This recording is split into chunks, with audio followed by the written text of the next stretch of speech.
All right. Well, hi. Thanks for having me today. And I hope this isn't misled anybody to believe that I'm going to predict the future, which I certainly can't do. I've been with this organization now for several months, and I've always sort of been interested in, we've had some great discussions, but I've always been interested in where are we headed from this, where are we going to take this, and where we're going to go with it. And I learned that it's actually not that easy to, actually there's not that much to say about this, so, okay.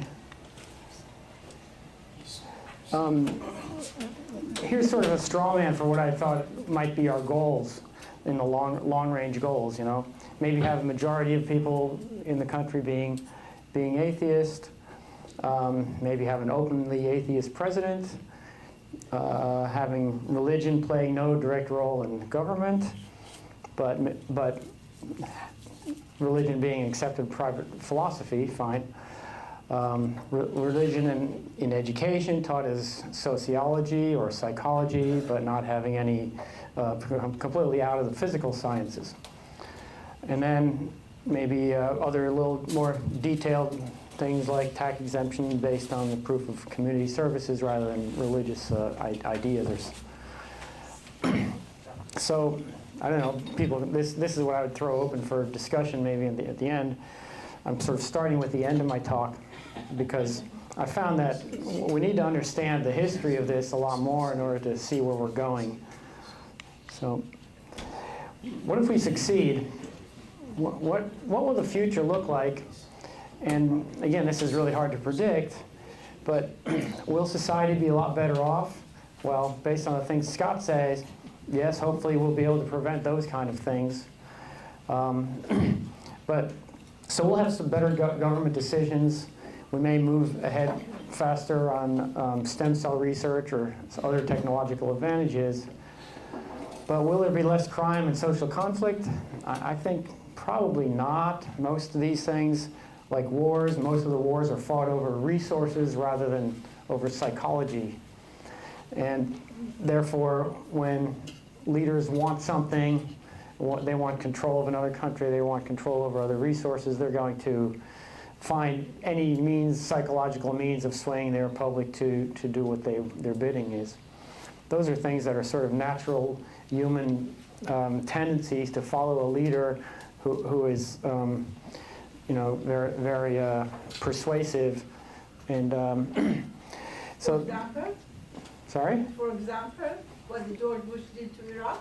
Well, yeah, that's the bad example. But I'm saying even a guy like Hitler didn't really use religion as a driving force. I mean, he used sort of nationalism and pride in Germany's. After losing World War I, to come back and to be proud of their people and build, you know, to drive people forward. And also economy.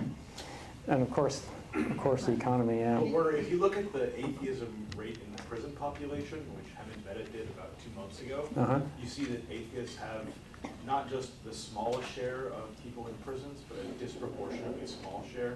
It's 1/10 Really? of 1%. Interesting. And so I'm not suggesting that 1/10 of 1% would continue if we dramatically expanded the atheist population. But what would you say to people who say that's so dramatically low compared to the numbers for Orthodox Judaism, conservative Christianity, Islam, all these other figures, that it does suggest that higher rates of atheism do correlate to lower crime rates overall. But that might not be why There's a lot of correlation, but it could be. There's a lot safer to say you're an atheist than to say you're an atheist. Right. Atheists tend to be very well educated. And there was a thing out this week in Yahoo News that they did studies on atheists, and they tend to be very well educated. And even, and this is right back to what evangelicals say about not wanting to send their kids to college. Because the more time you spend in college, the less belief you have in superstitions. Well, I think my point here is that you're still going to argue with your wife. You're still going to covet the neighbor's dog or house or car or whatever. You know, you're still, you know, people are still going to fight over water rights. Fine. You're still going to come in conflict over a variety of issues, and But so. wouldn't you say that the 10-year, 12-year war we're in right now is a religious war? It started off for religious I wouldn't say it reasons, was right? religious.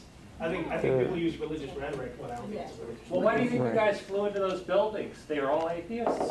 Oh, well, I was Oh, no. Yeah, There you go. The guy that But that- started Al-Qaeda started Yeah. because he came here in the 1950s and saw women and men dancing together chest to chest right, and was appalled by it. religion. Yeah. All right, let's All right. finish this presentation. So perhaps Why it got- there are. I know there this are is going to be a some- charged discussion afterwards, but let's let him finish All first. right. So. More beers for that. I started thinking, well, how did we get here, and how did we get into this situation here in the U.S., where there's this huge impasse between the conservative religious right and the more secular intellectual left? Why are we having such a great diversity and disparity, and why are we at a state where both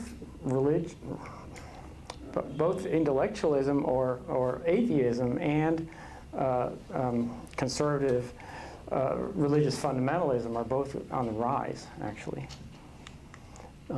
So to do this, we need to understand how long it will take to get to a place where atheism is more dominant. We need to understand the history of how we got here. I took most of my information here from this book by Susan Jacoby, The Age of American Unreason. It's quite an interesting book. She points out, I'm going to start only from the sort of the history of the U.S. In the early 1600s, people came here seeking religious freedom from state-controlled religion. And up until that time, whatever country you were in, whatever religion the leader had, that was your religion. It wasn't until the 30 Years' War when Christians and, Catholics and Protestants all over Europe, mostly in central Germany, were bashing each other. People from neighboring cities were killing each other who used to be friends. This was just going on for years and years. The wars would stop every now and then to people would go back and do their farming and maintain their household. But this king, Gustav Adolphus from Sweden, came down, swept down, took over, and he introduced this concept of separation of church and state, where he said, okay, I don't care, you Catholics and you Protestants can worship whatever you want, but I'm in control here. I'm in charge. And this started downplaying the separation, the religious importance in controlling the state. It took many years to finally consolidate that idea in Central Europe, but this was the sort of the key. And the thought process here is that after this point, this 30 Years' Wars turned into more of a nationalist war where people were fighting for their country rather than for a particular religion. Then, in the late 1600s, the 1790s, the Enlightenment brought about a great increase in scientific thought, and several writers and scientists attacked religion, and this brought about a whole sort of thought of the Age of Reason, like written by Thomas Paine as an example. The early 1800s then gave a swing back where there was sort of more of a promotion of emotion over reason, that emotion was important too. So there's one wave of scientific rise and then a swing back to more emotional and non-scientific approaches. Then in more modern times, later than that, came the period in the early 1900s of the great scientific advances that really changed our technology and our lives dramatically. You know, things like, we have Darwin and Lyell in geology and Einstein in physics, but also the large changes in modern medicine, oil reserves allowing transportation, communications, television, cars, even space travel. So this was a period where we now swing back to more belief in science and technology.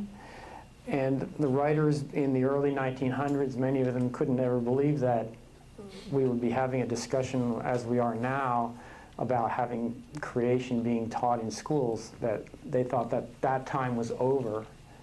So one other key aspect here is the development of birth control, which is very politically charged, and one of the reasons for the subsequent swing back again in the era we are now, where the religious right really has pushed back on the excesses of the 60s that came from things like Roe versus Wade decision, the civil rights movement, and all of this ties back to an earlier time when there's still a lot of feeling in the southern areas about being dominated and controlled by the North being both the intellectual elites coming from, well, there's this idea of the intellectual elites coming from Harvard University, the Massachusetts liberals, and that is really deeply rooted in the South and still in people's subconscious down there, and this is one reason they feel uncomfortable. Yeah. I have a lot of relatives in Cleveland who would they would call it fighting words for you to say that they were on the religious right, because they are about as leftist as you can get, and they are extremely religious people. They can't get two sentences out of their mouth without praise God this and Jesus the other thing. Okay. So the extreme religion is not solely the purview of the right. Okay. I mean, I have to simplify here too. Obviously, the world is a lot more complicated than what I'm showing right here. But sure, go ahead. Well, I'm sorry. Say we could ask questions afterwards. Yeah. Well, I was just going That's to fine. respond about African Americans. During slavery, the white slave owners controlled every aspect of slaves' lives except for religion. It was the only thing they could control. And so religion is very important.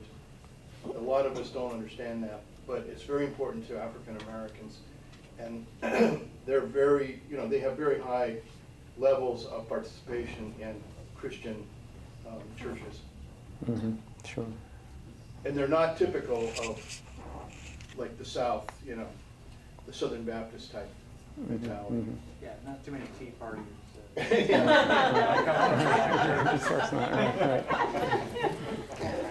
So here's another aspect that I learned from this book that I was not really aware of, that there's the Age of McCarthyism really associated, separated or labeled the intellectuals as anti-American and as communists.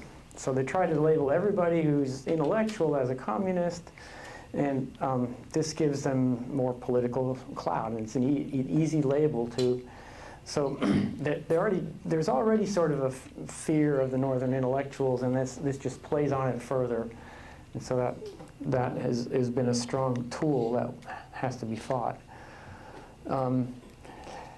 Now we have another aspect in American society that's really come into play with high technology, the advent of television, where we now live in a society where people have 2-3 TVs in their homes.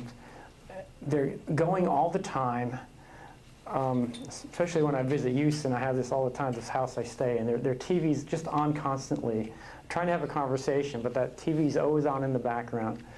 And it really bothers me. But these kind of things, that you're getting your news from, maybe our society's too high-paced now, but we're getting our news from sound bites, quick, and there's just less emphasis on deep thought and reading, just plain reading a book, where you really need to critically think about it. Those things just aren't valued. I mean, now it's Twitter and Facebook and everything is quick. Junk science has invaded, so now anybody with a lab coat on can be, is supposed to know what they're talking about. And the public has really lost the ability to separate what's really true science from what's, even guys like Dr. Oz, they're always hyping up these danger and that danger to make a TV show. And there's also this feeling that every opinion must get equal time, no matter how inane the opinion is. This was an interesting map that shows the different words used for soda across the country, and I just thought it was very reminiscent of probably how we speak different languages, and people from different parts of the country think a little differently. Like the green. You like the green, yeah. Call orange soda Coke. They'll call Pepsi Coke. That's right. No. That's true, yeah. Yeah. It's like that. Every time I order a Coke, I get a Pepsi. That's what I hate. I'm from North Texas. Everything was a Coke. Yeah. What kind of Coke do you want? But this also reflects the disparity in, it reflects local control of education. And that is one key aspect that makes us a little different from other countries. And I'll get back to that a little bit later. What is that red spot? I think it's St. Louis, or... I don't think Yeah. that South Florida is the red spot. Yeah, Well, yeah, but they don't call it Coke because they have cocaine. That's probably, You have to yeah. distinguish. All right, moving on.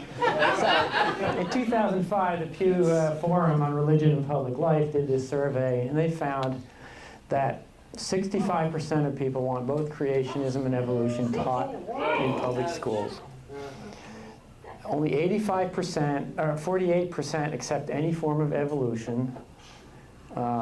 Fully 33% believe in the literal interpretation of the Bible.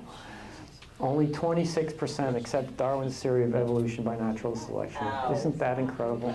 Ow. That's our current state. That's our current state. NSF did a survey several surveys over the past 20 years where they find that 70% of Americans cannot identify DNA as the key to heredity. 90% do not understand radiation. And, dang. That's a human body. Even 20% believe that the sun revolves around the earth. I don't want to live in this planet. I have that article. 20%. I can show you the article. I had to explain DNA to my mom just before this meeting. Is that right? Yeah. So I can inherit stuff from my aunt. No, you can only inherit. Hang on a second. Can we just finish the presentation Yeah, first? so- We have a pizza here. Anybody have a pizza? A small You're waiting gourmet for? veggie, Small gourmet veggie. order Anybody? number 124. 124? Take once, twice. I guess it's not Wrong here. group. It's with the bikers group over on the other side. All right. Back to the Pew Forum.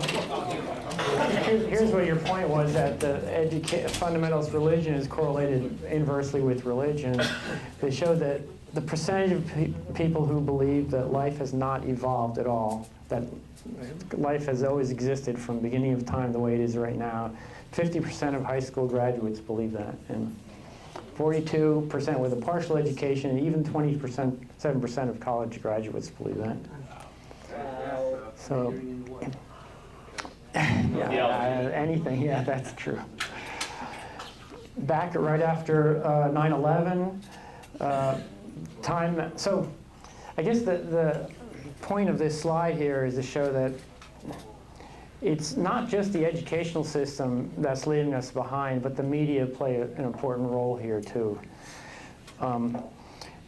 Time did a magazine, had a cover story on the apocalypse where they discussed the various sects of Christianity debating how the world is going to end.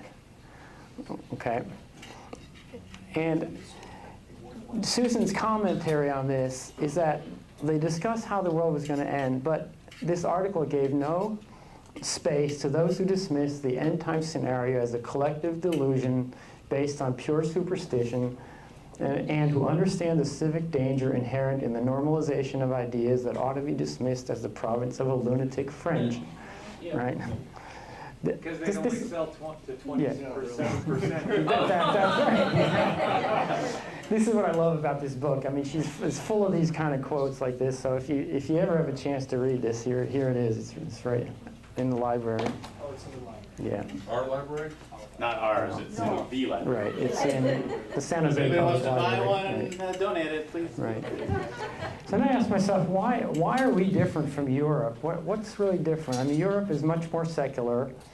They're much closer to the Vatican. You'd think there'd be more Catholics there, but well, we did not have a 30 years war to really ingrain deeply in us that fighting over religion is not a way to go. Are you suggesting we start one?